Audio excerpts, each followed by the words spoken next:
Hey everybody, welcome back. All right, so this is your first time visiting my channel, please go ahead and click on subscribe. All right, so the last video, we talked about this 2012 Polaris Adventure 600 and what we're going to do with it and whether we're going to part it out or whether we're going to save it. And funny enough is the overwhelming response was go ahead, part it out. We did have a couple subscribers say, hey, go ahead and save it. I don't like to see sleds get thrown to waste, but again, it's stuff like this which allows people to keep their machines running and everything else. So unfortunately, some sleds need to be sacrificed for the greater good, and I think we're going to be going down that road. Right, so, but before we can actually make that decision, we need to figure out where we stand, right? Because we know we have some parts and pieces. We don't know if they're good or whatever. So what we're going to do is we're going to test out the stator, see if that's good. We're going to test out the fuel pump, see if that's good, and then kind of look at a couple other things and then really make a decision. And then once we're kind of done with that, I'm going to put everything together and see where we're at as far as whether or not we have a complete engine or if we're missing parts and pieces and everything else. So follow along and let's get to work. All right, so here's the stator that we're going to test. And if I didn't mention it before, the reason why I want to test this is because when I found the stator, it was actually in the sled, in the belly pan, resting in about a ½ inch of water. So I don't have a lot of hopes for this stator because again, I think this thing was sitting for about a year, and if this thing was sitting in water for a year, I don't have a lot of hopes for it. But anyway, why don't we just go over the stator, how you check it, and we'll go from there. So basically, typical stator from Polaris, you have a series of wires, you have the actual stator itself. So the first one we're going to look at is the yellows, right? So what you're going to see is, you're going to see two plugs. And basically, the first one, the one on the left, that's the one that supplies 12 volts to the lighting circuit. That controls headlights, illumination, stuff like that. And then you have the one on the right, also a set of yellow wires with a bunch of loop back connectors in it. That is basically your chassis voltage, right? So that supplies 12 volts to your ECU, your voltage regulator, fuel pump, stuff like that.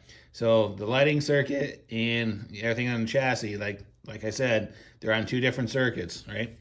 So if you look at the actual stator, what you're gonna see is you're gonna see the 4 yellow wires, and they actually terminate in 2 different spots. So you have one that's over here, and there's another set that's over here. So because they're independent, even though they're the same color, treat them like individual circuits. So we're going to test those. Next thing you're going to see is a couple sensors. So you have 1, and then you have 2. And basically these correlate to this guy right here. So if you look on this black plug, there are 5 wires, right? So you have a white with a green tracer and a green wire. You have a black in the center, and we spin it around. We have a white with a red tracer and white. So these correlate to those wires right there. You see the white with the red tracer, and then we flip this one over. Hopefully you can see it, the green and the white, right? So that's where those go to. So basically, those are your crank position sensors. Basically, one measures the start of the signal, the other one measures the end of it. So basically it's an on-off, right? So we're gonna check those as well. So then you have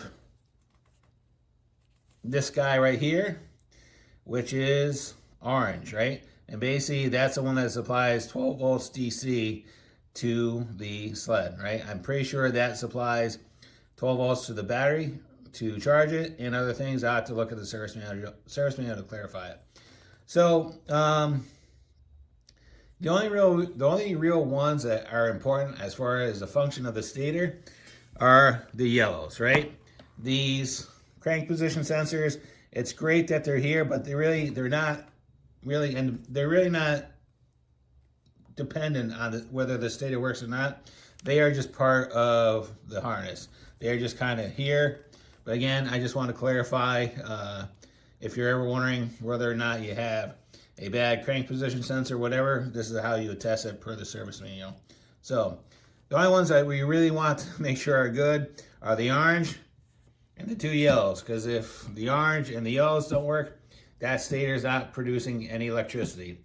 So why don't we go ahead and look at the service manual, look at the what it's supposed to be, and then we'll actually measure the stator with a meter. All right, so here is the service manual for this 600. So what we're looking at is basically the specs for that stator, right? So it shows the stator itself, and then it shows all the values on the lighting coil, the chassis, ground, you know, the DC 12-volt coil, and then the crank position sensors and everything else, right? So on it, what you're going to see is you're going to see some values, and basically they want the test performed with a relevant temperature around 68 degrees, right? So right now in the garage, it's around 61, 62 degrees. So we're pretty close, right? But again, these readings have a variance of plus or minus of 15% based on the current temperature. So just keep that in mind, right? So the two lightings, basically the lighting coil, yellow to yellow is 0.12 ohms, right? And then the chassis one is 0.20 ohms. And then orange to orange is 0.72. And then green to white is 190, and white to white is, white to white red is 190. And basically those are your two crank position sensors. So again, we're gonna measure those. I really don't care about them, whether they're in spec, but because they're not really dependent on the stator to be functional. But we're gonna check the orange and the two pairs of yellow. So, all right, so the first one we're gonna check is the chassis coil. And basically this is the one that supplies power to the ECU, fuel pump, stuff like that. So this one should be 0.20 ohms. So we're checking on the yellow and yellow.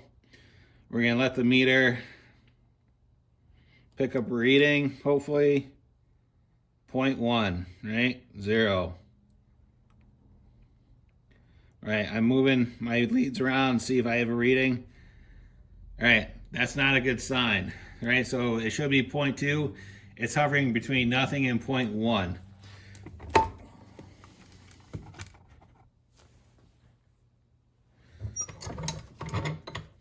So the next one we're gonna check is the lighting coil. So the lighting coil should be 0.12.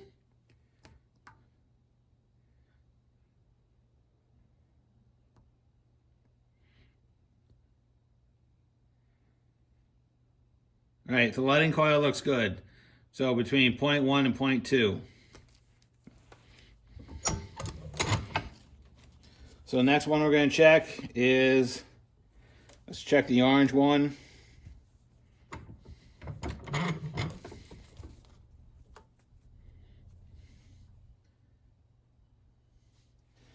So the orange should be 0.72.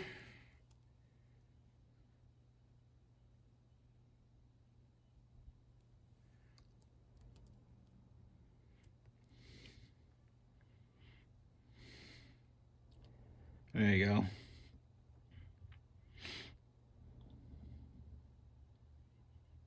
.6. So it's a little bit low, but it's still within the range of plus or minus 15%. So the next thing we're going to do is we're going to check the crank position sensors. Again, it really doesn't matter whether these are good or not. It doesn't really tell you if the stator is good or not, because again, these are independent. Well, just to show you, we're going to test them anyway. So these should be 0.190 for both of them. 0.185, so that's good. Check the other. 0.187. So we have two good readings on the crank position sensors. But unfortunately, if we look back to the yellows, you know, we have a good reading on the lighting coil, that's good, but we got nothing on the chassis. So kind of sucks, because if the stator isn't providing any electricity to the fuel pump, to the ECU, this sled's never going to run. So unfortunately, it looks like we have a bad stator. Kind of suspected that, but this is why we are going through the process of checking stuff. So one thing I want to do is I want to check the fuel pump. The tank is actually empty. So what I've done is I've actually gone to the harness, separated the plug that goes to the fuel pump, And what we're gonna do is we're basically gonna take a battery and apply 12 volts to the pump. So I have the hot wire, or the red wire, going to the red on the pump. So on the actual plug, what you're gonna see is you're gonna see four wires, a red with a black tracer, a white wire, and then a brown wire. So all I've done is I've taken the red lead from my battery, and basically I'm gonna take the white wire going to the ground of the battery, and I'm just gonna apply it to the ground of the pump. So once I touch that ground, we should hear the pump energize. All right, so we heard the pump, so we know the pump is good. All right, so when I originally bought this sled, one of the things I mentioned was questionable electrics, and this is kind of what is backing up my my thought on it. So this is what we discovered. So we have just 2 cut wires that are not factory. They've been put in there for some unknown reason, and they're going to a red with a white tracer and a brown. And then if you look further up in the harness, we have a brown and yellow, and then we have a red. Typically brown and yellow, that is a ground wire with Polaris, and red, that is typically 12 volts hot. But looking at the gauge, that looks like it's probably a 12 volt reference signal. And then you have a thicker gauge wire on these two, so that's kind of indicates that that is a higher amperage wire. So not sure where those go to or what the purpose was.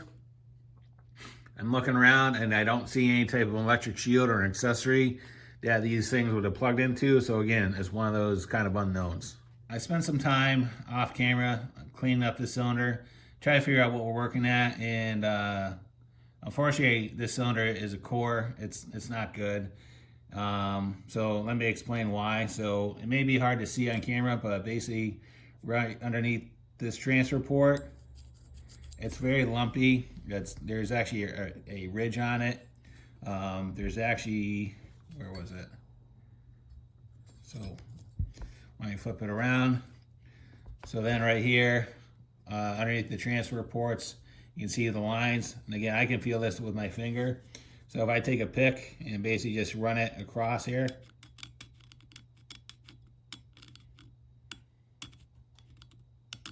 you can hear the pick dragging on it. So basically what you're hearing is it's the loss of the nickel coating on it. And we're actually on bare aluminum on the back of the cylinder. So that's no good. That's another spot that's no good. Then if we go underneath this other transfer port right here, again, maybe hard to see, but basically there's another hole in the nickel coating. So unfortunately, when we did our initial inspection, I thought this cylinder was good, but after spending some time on it, it's definitely not ready to run. The cylinder would be good for a core. It would need to be sent out through like US chrome plating or some of the other cylinder manufacturers out there, and basically they would just clean it up, recoat it, and it'd be ready to run. So after I went through and kind of did my analysis of all the parts and pieces, I decided to put the engine together, mainly because again, everything was in boxes and scattered about and everything else. So I wanted to make sure we had everything, and again, try to figure out what we had, right? So at this point, the engine is together. For the most part, it is complete. We are missing some engine mounting bolts and some other miscellaneous hardware, but it's like 98% complete, right? So, one of the main reasons I did this is I'd rather have the engine in one piece, even though there's no gaskets or anything like that. It's easier just to have the engine complete, sitting on a shelf. And, if I decide to change my mind and rebuild this thing back up and use it for a spare for my my wife's 2013 Adventure, at least it's back together in one piece versus, 5 or 6 boxes and bolts and everything else, and you have no idea where everything is. And let's face the facts, after 2 or 3 months, you're gonna forget where anything is anyway. So when I'm dealing with something like this, I like to have it as complete as best I can. But I want to show you what I found when I was putting this thing together. And so what we're looking at is the oil pump, right? So if we look right here, that is the return spring for the oil pump. And it's supposed to be wrapped around this boss right here. I didn't touch this. I actually noticed it when I was putting it together. But again, it's one of those things where it may have had a participant as far as why this thing went down. But you have to remember, even with that return spring not on the pump is actuated by the throttle body. So even when the throttle body closes with the return spring on the throttle body, it is going to slam this shut. Well, theoretically, it should. But one of the things that you do have to remember, you would think that, if it's stuck open like that, and again, worst case scenario, and you're actually putting more oil into the mixture than normally would, you would think you would have a rich condition. Actually, it's the opposite. When you put excessive oil into the mix, it actually runs lean. So again, not saying that this was a smoking gun on it, but it's definitely something to ponder. I guess I'll put it that way. All right, so let's wrap this up. I think we're gonna part this sled out, and because last video I was kind of on the fence because not really knowing what we had. But this is why I went through the discovery of trying to figure out what was good, what was bad, right? Because again, you really can't make a decision until you know all the facts, right? So when you break it down, the potential rebuild on this engine is probably about $1,400, right? And some may say, "Whoa, how are you getting to $1,400, right?" So let's go down the costs, right? So we know the stator's bad. So to buy a stator used, it's around $250, right? The jug is bad, so we had to buy a new cylinder. So that's another $250. So that's $500. So then you have the piston, right? You need a piston, so that's a $1.25. So now you're at $625. Let's call it just $700 with shipping and taxes. All right. So then go ahead and throw on the full gasket kit, because you're gonna essentially be taking the whole thing apart. So you need the entire gasket kit from top to bottom. That's around $175. So now we're at $800 with shipping and taxes, right? So now we have everything that we need, we think, to kind of reassemble it, but we still need to verify the injectors, right? So the injectors, to get them flow tested, between $150, $200, all right? And that's, just assuming that they're good, right? So now you're up to $1,000, right? So then say, what happens if you get a bad injector, right? By the way, Polaris doesn't make the injectors anymore. You do have to go out of marketplace and go on a hunt for a good set of injectors, right? And that's kind of a crapshoot, right? You don't know what you're gonna get. So, or it could be the harness with the injectors. That harness is $400 from Polaris. Yeah, so this stuff adds up quick. And then you have the questionable primary that will probably need new bushings and weights because there's so much rust in it. The primary should be pulled apart and rebuilt. So again, throw another $300 on there. So you can see where this stuff is kind of escalating, where it's a simple rebuild, but to do it right, you're going to be in it for at least $1,200, right? So you take that into consideration, and then you look at the questionable electrics on it. It just kind of, everything points to cut your losses and then just sell what you can, use what we can, and then part it out and go from there, right? So the good thing is we know we have a good fuel pump. The starter's good. So we can use that. We have a good track. The seat's good. Again, shocks are good. The plastics are good. It's got mirrors and everything else. So like I said, I think we are going to part it out. I'm not thinking about it anymore. We're parting it out. We're going to basically harvest the front end for the Evo, put the engine probably on a shelf. I'll probably list it at some point in probably, I don't know, a month and a half when my opinion changes on it, and see if we can recoup some money out of it, and then we're just going to sell the rest. But it's one of those things, you know, this sled is not going to go to waste, because what we're going to do is we're going to use it to make more content on it. And what I mean by that is we're actually going to create some tutorials off disassembly of it, because one of the things I've noticed was there's no track swap video out there for any pro rides. I did find one on YouTube, and it exists, but the content on it wasn't that great. So we're going to use this sled to make some educational material off of it. So we'll be looking forward to that. But again, at this point, it makes the most sense just to kind of part the sled out, save what we can, use what we can, and then sell the rest. So, all right, so that's where we're at. Go ahead and drop me a comment and let me know what you think, and we'll go from there. So talk to you later, and have a good day. Bye.